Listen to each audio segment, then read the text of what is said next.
Anthony who introduced us, and Bill was the principal behind Kingsway Capital. Good memory. Thank you, Mr. Chu. As chairman of this session, my perk is that I get to ask my own questions first.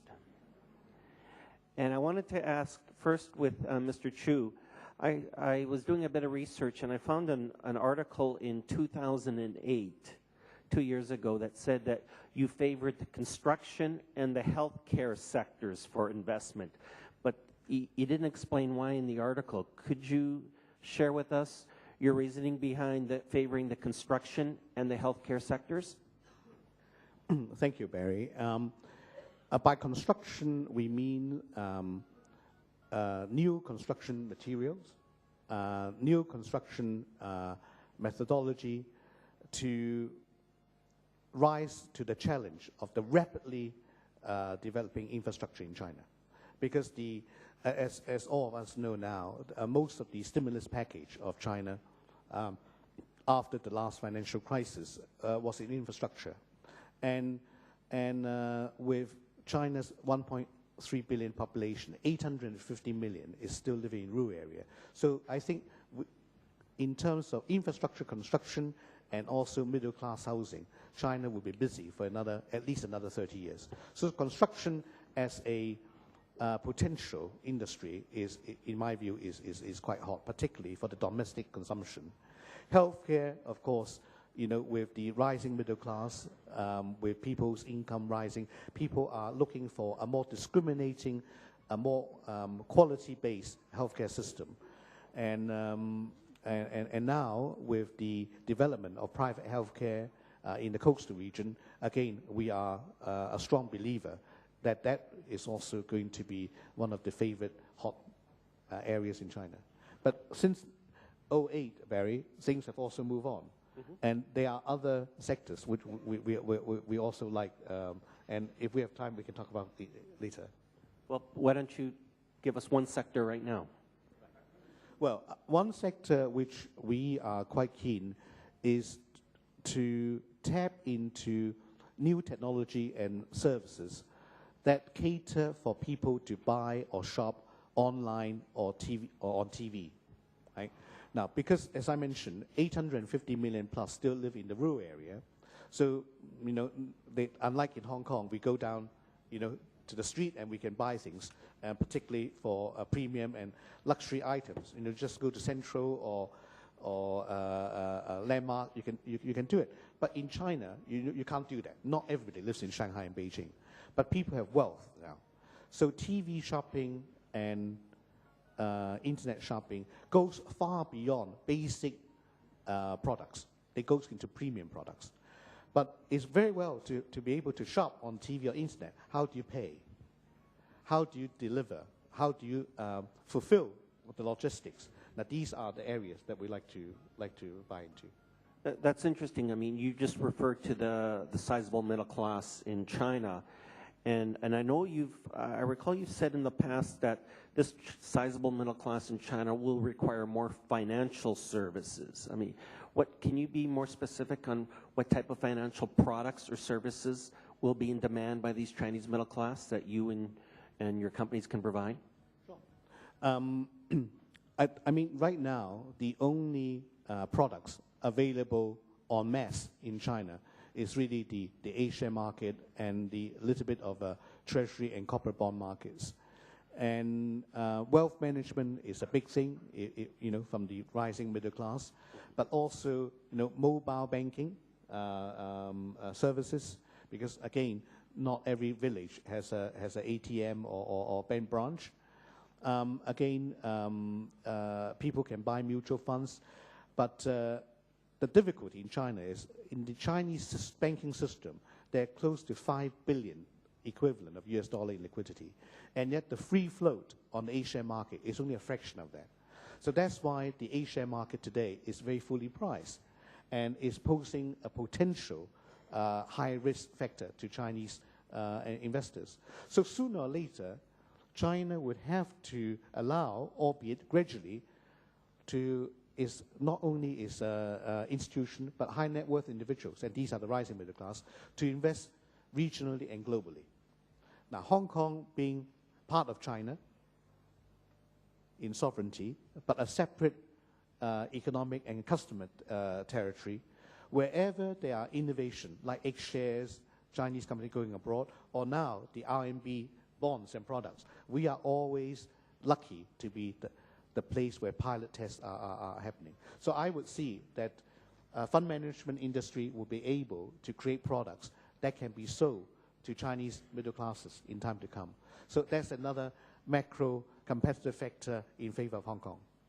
I picked up particularly what you said on mobile banking, and it reminds me of landline telephones. In developing countries, it was very expensive to put in a landline telephone system.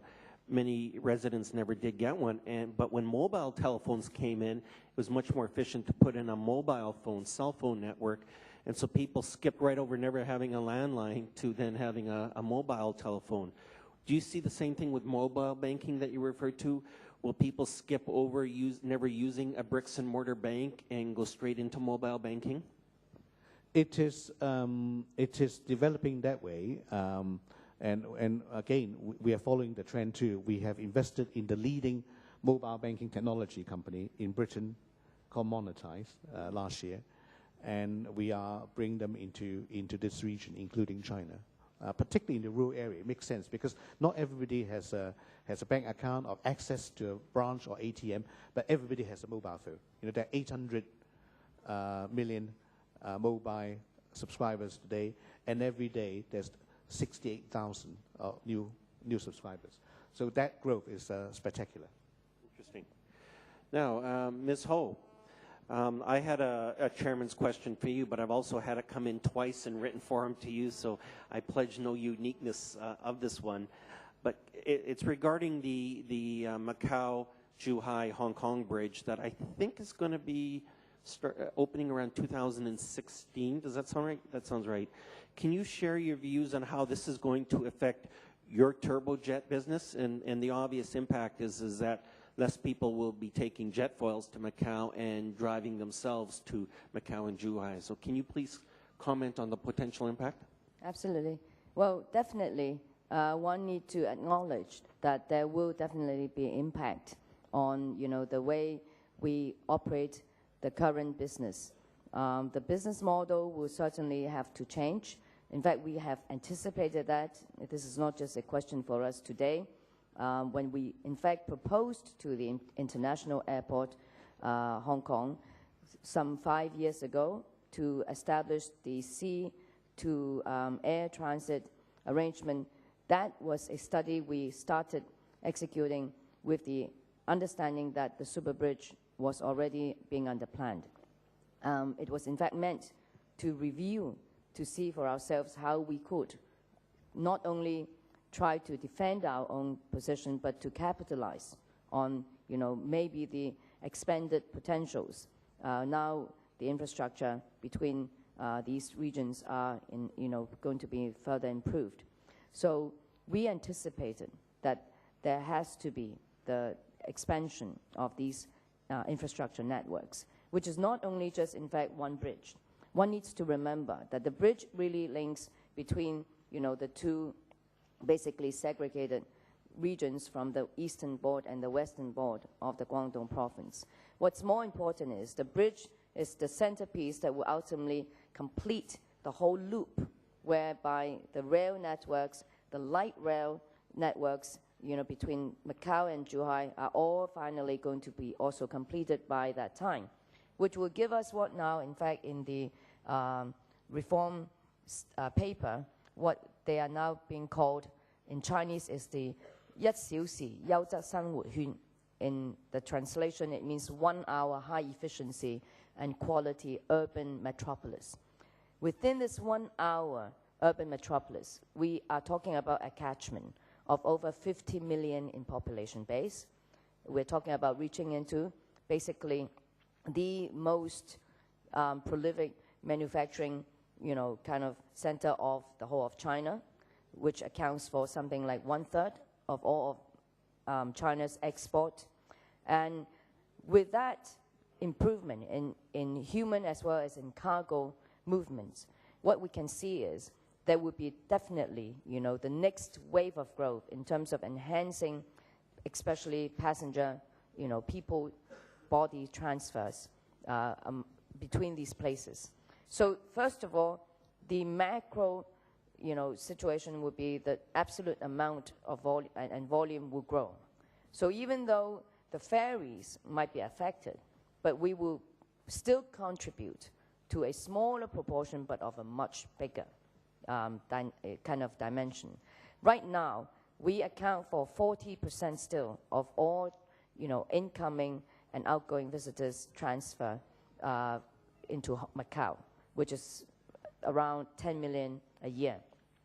With the kind of growth that we have witnessed ever since the returning of sovereignty to China, in 2003, I can still recall, without the what we call the IVS, Individual Visitors Scheme, we were at the level of something like 16 million visitors a year, predominantly, entering really into Macau from Hong Kong. From there, we have grown today at something like 25 to 27 million a year. So on that basis, we already can see that, even without this sort of major infrastructural kind of improvement and enhancements, we have already seen significant increase. So I'm quite confident, first of all, that it will actually only add to the capacities rather than to detract from it. What you're saying is that the pie will be bigger, so everybody will share in a bigger pie. When you say that there's 26 or 27 million visitors to Macau each year annually right now, and that, that's up from 16 million a few years ago, do you have projections on the number of visitors for 2016 or 2020 or any future year? We are right now, everybody is basically working on the basis that we will be getting to closer to 30 to 33 million by then. Yes. So it's a decent, but yet a very achievable, and a figure that we feel, can be achieved. And let's say it's 30 million. What percentage of that is mainland China? 50%, 55%. 55%, yeah. Interesting. I got a slightly tougher question for you now from our audience member, Ms. Ho. It's on social responsibility. And I'm sure you do get asked this question. With the present success of Shantak, what do you feel and share your thoughts about social responsibility for you and your company as to taking care of the average citizens, in other words, the lower income people in China, Macau, and so forth? Can you comment, please? Yes. Well, in Macau, here we're talking about not just in terms of our overall corporate strategies, which might be in areas that is not specific to Macau.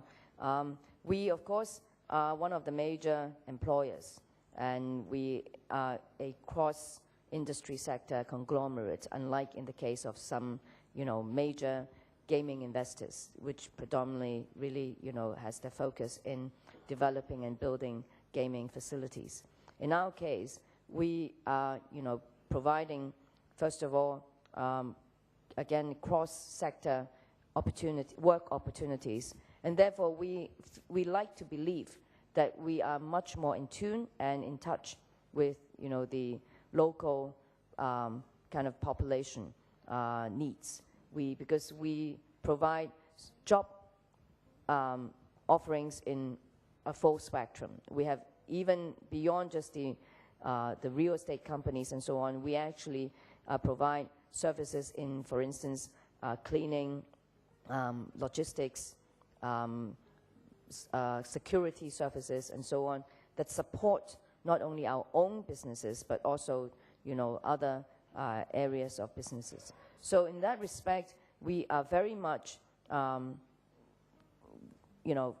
in a full understanding of the full dynamics of, how the Macau social fabrication looks like. We have always been working very closely with the government. In fact, I sit on various government committees, and I offer a lot of, our inputs and perspectives. For instance, because we have been an investor for over 50 years, and we intend to still continue and hopefully sustain, our influence and our participation in the local economy. It is important to us and imperative that we do not basically, do any sort of investments or conduct any businesses in a unmoral manner or in a manner that will actually create conflict with our own, main kind of source of economy.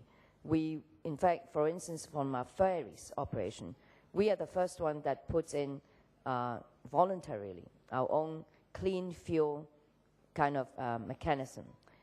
When we see that there is now, in fact, the change in terms of the traffic pattern, we ourselves will proactively work together with the government. In fact, we are the one that will offer to the government that we want to alter the pattern where we operate. So we will utilize bigger ferries, even though we anticipate in the next few years that there might be certain changes, that will be brought forward through this new infrastructural developments. We have been continuously investing in larger ferries because this would be a more efficient way of transferring the customers. In the past, people would, require faster boat rides, but at the same time, more, therefore, transits, and therefore it will be less, in fact, protective to the the environment. So we will undertake to do all these measures in the view of basically promoting a better relationship with the local community. It's a very good and very interesting answer. Thank you, Ms. Ho. Back to Victor Chu. I have a question here on due diligence.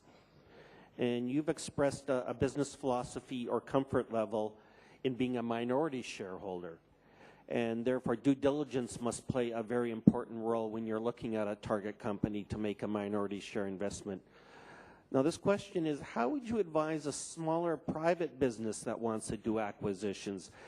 Any advice on how they can go out and do proper due diligence when they have much less of a budget than you do for such?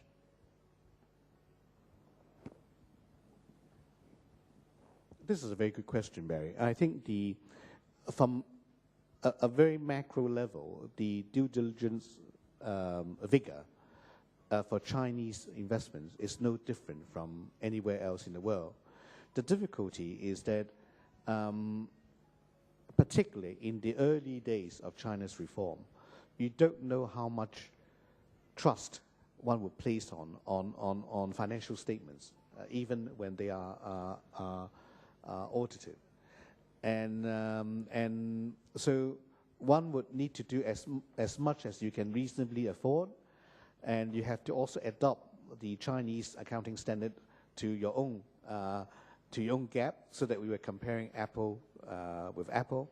But at the end of the day, you really have to look into the eyes of your partner and say, do I feel comfortable to do business with him? Because as a minority, particularly as a minority shareholder, things could become very nasty if the deal does not work out. So I think another interesting issue is, how do you protect your rights as a minority shareholder in a country which is still in transition, and it doesn't have the standards of rule of law as you and I will understand them in Hong Kong or in Canada or in Britain. And there, I think it's one of the Hong Kong DNAs is helpful. We have to be really open-minded. There's no one-size-fits-all.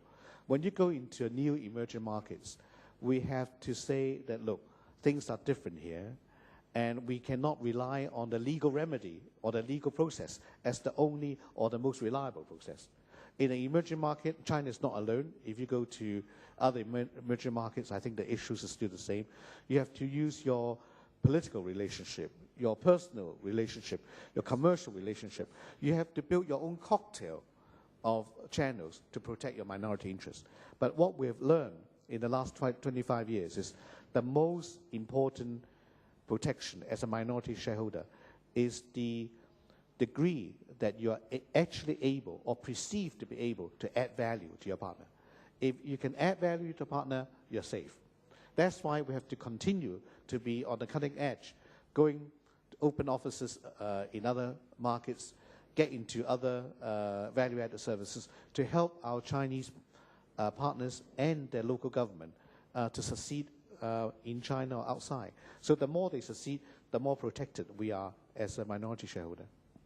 That's interesting. When I referred to you as the master of Guanxi in my opening remarks, that obviously was very accurate because you referred back to the value of relationships many times in this last answer. But what I was impressed with that answer is that you took that into a different direction than what I immediately thought about by referring to developing country markets and having minority rights in such companies in developing countries. In such companies in developing countries. I thought that was a very interesting answer. Right. Barry, can I make one point here, which yes. is, I think, quite interesting?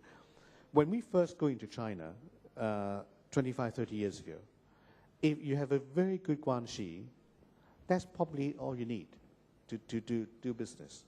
But things have changed. Today, if all you have is Guanxi, it's not enough. But it's a non-starter if you have no Guanxi at all, right? So you still need the right relationship, but you need more. You need capital, you need technology, you need other value added. So things have moved on. Today is Guanxi Plus. Guanxi Plus. That's a great phrase. I have a more macro question for you now. Can you please comment on the advantages of China's long-term 5-year plans and longer sustainability focus versus the Western world's too often shorter financial term focus? And when dealing with the FSA in England, the Financial Services Authority, I would think that they generally have a much shorter term focus than what you're accustomed to in China. Can you comment on those differences, please? Particularly in relation to the new 5-year plan, Barry, right? Yes. Yeah. Yes. I think basically the theme of the new 5-year plan is that China would like to grow in a more quality, more sustainable way than just grow for headline growth's sake. We have to understand that in the last 30 years, the first 30 years of China's reform, the growth model has been a manufacturing export economic model. But that model, of course, leaves behind a lot of legacy problems, particularly in relation to environment, labor relations, and the use of scarce natural resources in China.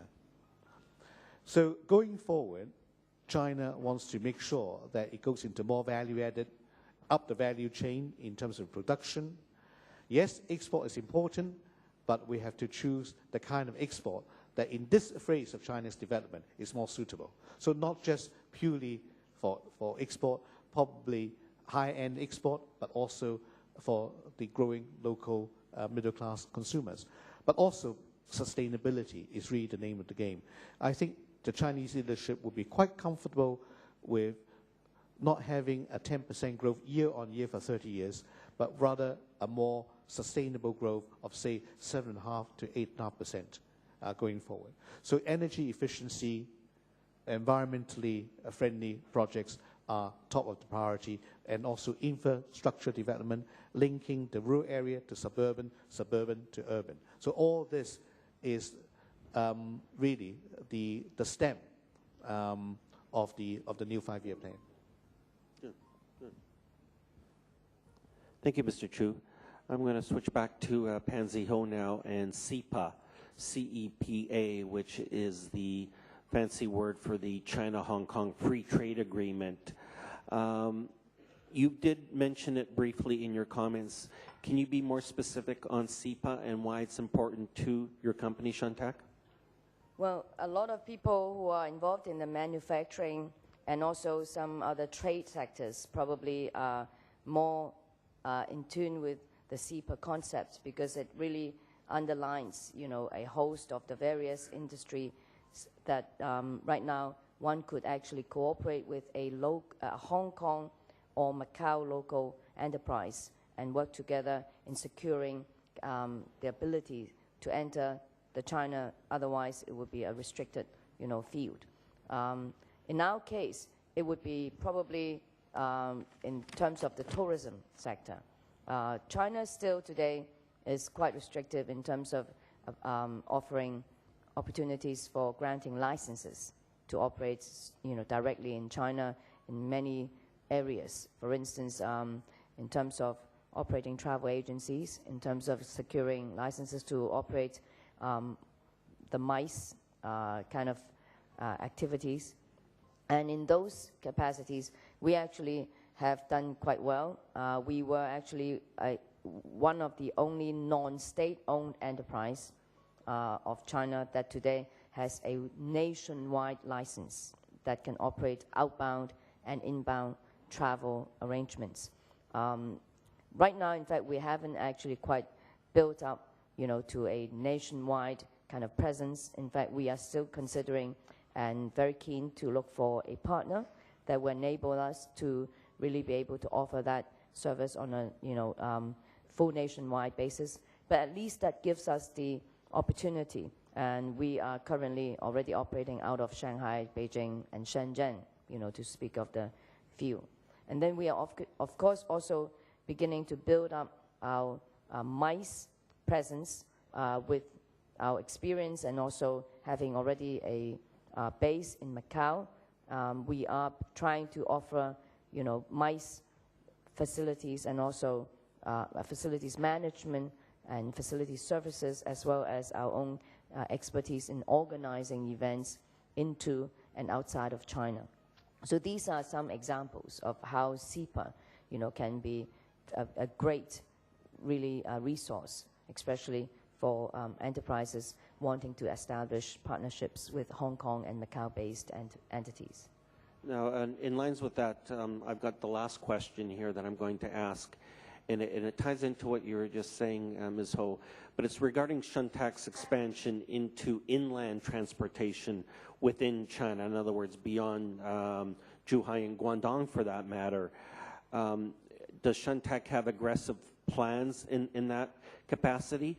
And particularly, how would you compete against the domestic Chinese transportation companies that may be heavily subsidized by government? Yes. Well, actually, that is part two of the earlier question. I'm glad that I have that chance because, just now we were focusing on just the bridge and how it impacts on our own ferry business model today.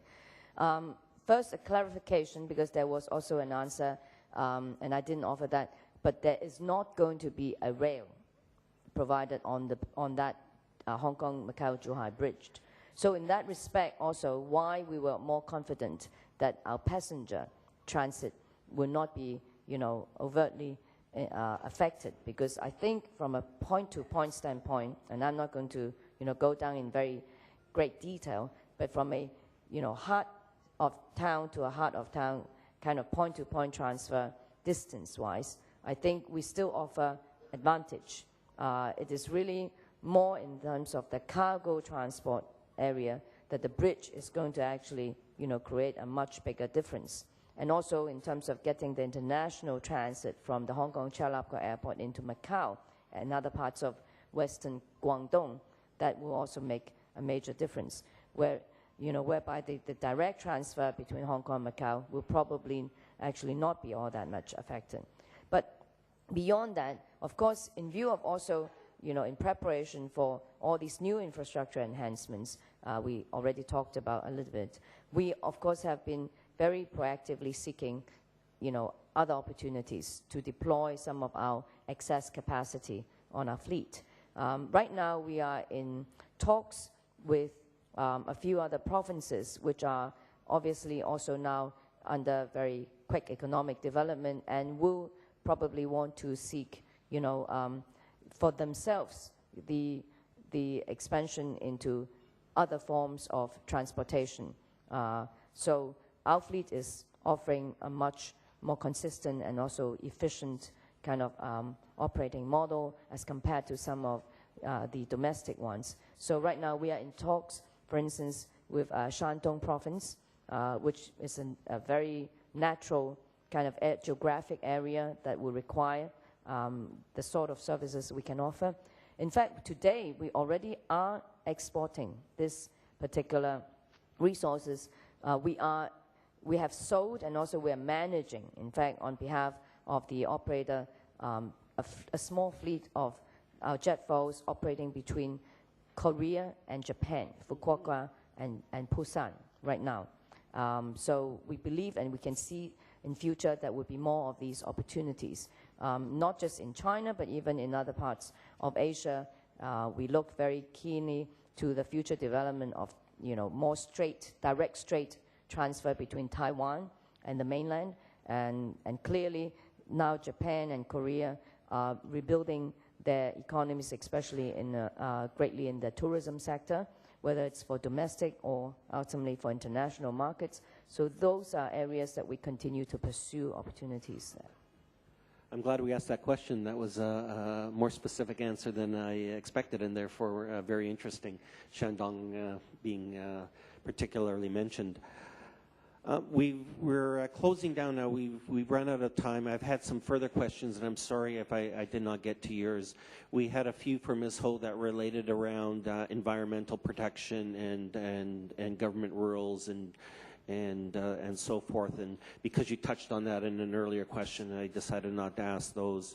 And also various questions were also submitted around Russia and Korea and China. And I thought for political reasons probably best not to answer or deal with those political questions.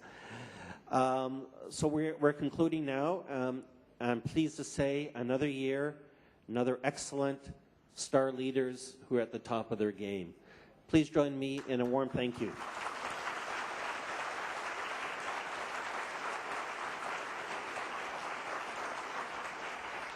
Excellent.